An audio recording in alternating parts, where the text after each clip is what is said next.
Welcome to the Business Blast podcast. I'm your host, Tyler Wagner. This episode is brought to you by Authors Unite. Authors Unite provides you with all the resources you need to become a successful author. You can learn more about Authors Unite and join the free community at authorsunite.com. Now, let's jump into the episode.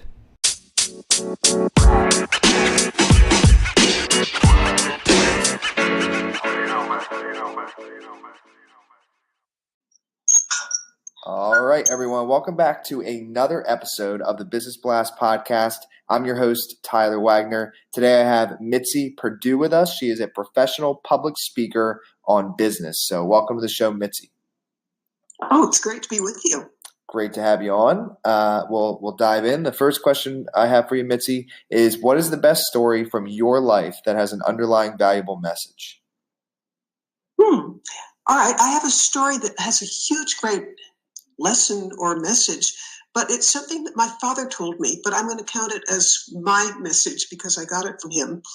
My father was the founder or the co-founder of the Sheraton Hotels. That was a chain that had almost 300 hotels at the time that we sold it, which was 40 years ago.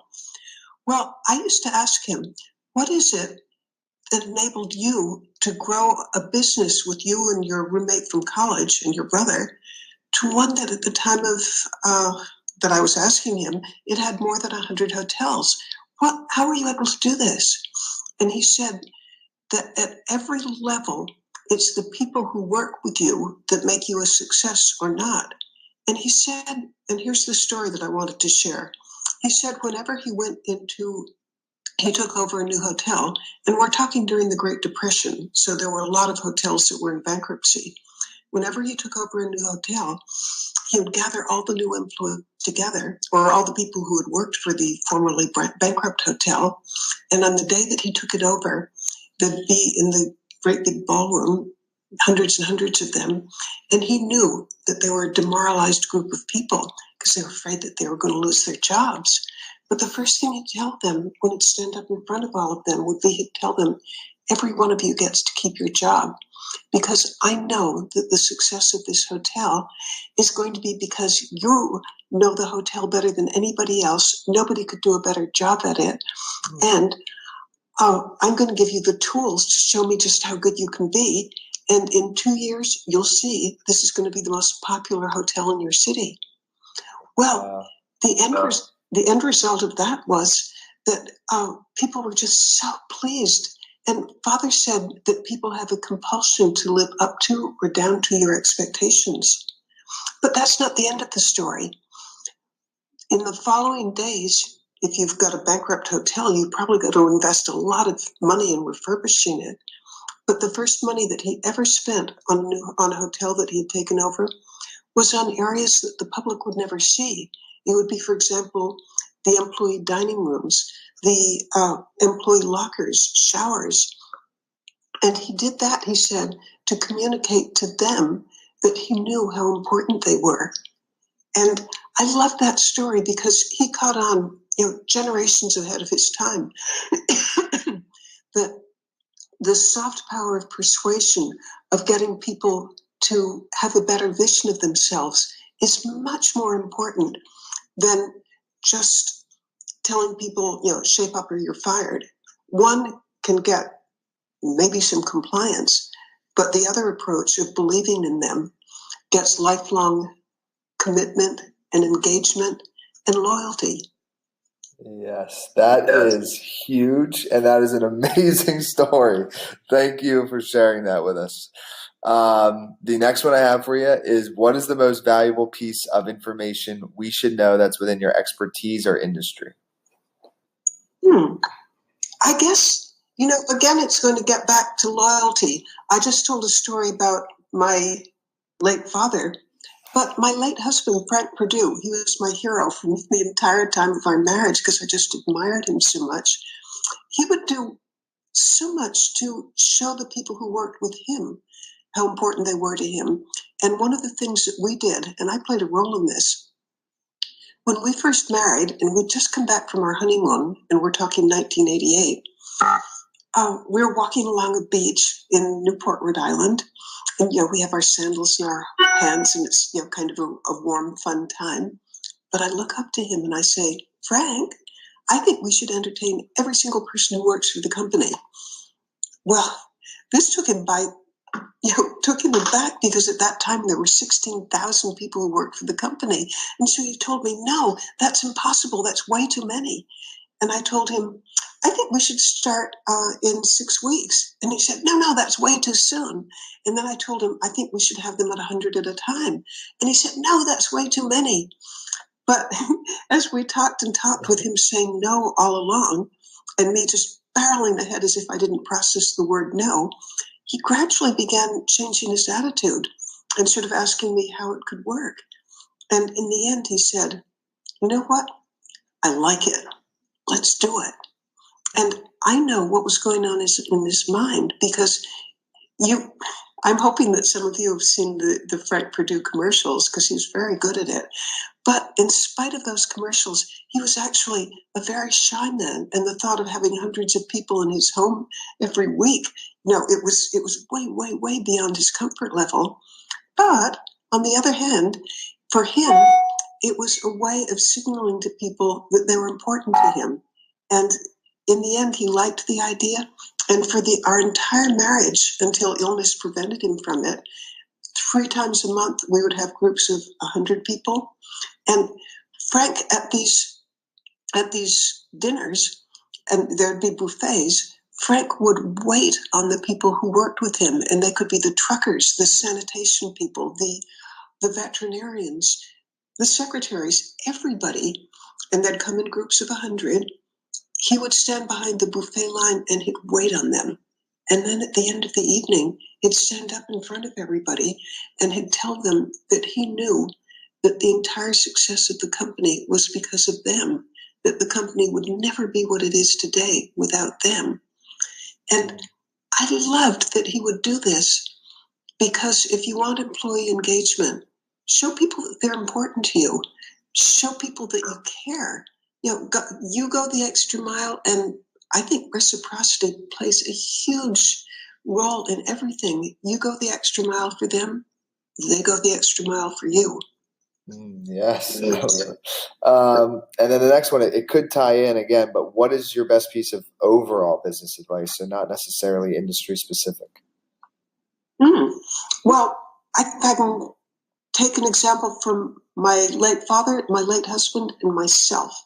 And that is, both of them, and to some extent myself, we did so much, I think, to transcend our natural limitations. Both my father and my husband were extremely shy people. In fact, my late father was told by a career guidance counselor that, you're a smart guy, but you have no social skills and you're a huge introvert. You should spend the rest of your life as a scientist behind, in a laboratory, pretty much by yourself. And yet he became one of the most successful hosts. I think there are few politicians who interacted with as many people as he did. But he took the Dale Carnegie course on how to win friends and influence people, and he studied how to be an extrovert and how to be a good host. Frank Perdue was also somebody who was just tremendously shy. He told me when he was like in his 20s, he had a job as a salesman, and he was so shy that all he could look at was, he was selling feed grain. All he could do was look at his feet or his field boots, and he couldn't even look his prospect in the eye. But he, like my father, took the Dale Carnegie How to Win Friends and Influence People course, the public speaking course, and in the end, he became one of the world's best marketers. He transcended himself. Both transcended their limitations. In my own case, I guess I'm a natural extrovert, but I did have something that was holding me back, and that is, at age, I guess it was 38, I wanted a job in television. I had a job at a local show, but I wanted to have it nationally syndicated, and I was held back by a great, big, overwhelming, amazing problem, and that was I had a lisp. I didn't have just a little itty-bitty lisp. I had a great big one, so that on television it was disqualifying, because a lisp can be something that you see as well as hear. Well, I wanted this national job, but how do you go about getting rid of a lisp at age 38? Well, I went to 3 different speech therapists, and the first told me that by your age, nobody has ever overcome a lisp. You can't do it. The third one said, you can't do it, but I'd be charmed to take your money. And so for almost a year, I had speech therapy like once a week, and it meant traveling to a pretty far off city. It was a 2-hour round trip, but once a week I had this speech therapy, and for the first 9 months we didn't make any progress at all. I couldn't hear the difference. I just didn't know how to make the sound. It was just like Mission Impossible. But finally, at 9 months, I could sort of hear the difference. And by a year, I'd gotten over it, and I got the dream job of my life. But I think in my case, just an absolute stubborn unwillingness to give up took me a long way. And if you could give your younger self one piece of advice, what would that be?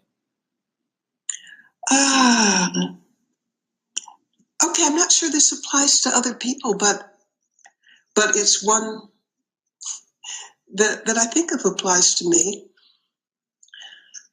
I think, oh golly, this is a hard question, but I figure that I was, having been the daughter or hotel heiress, my father was the founder of the Sheraton Hotels. There were 300 of them at the time of his death.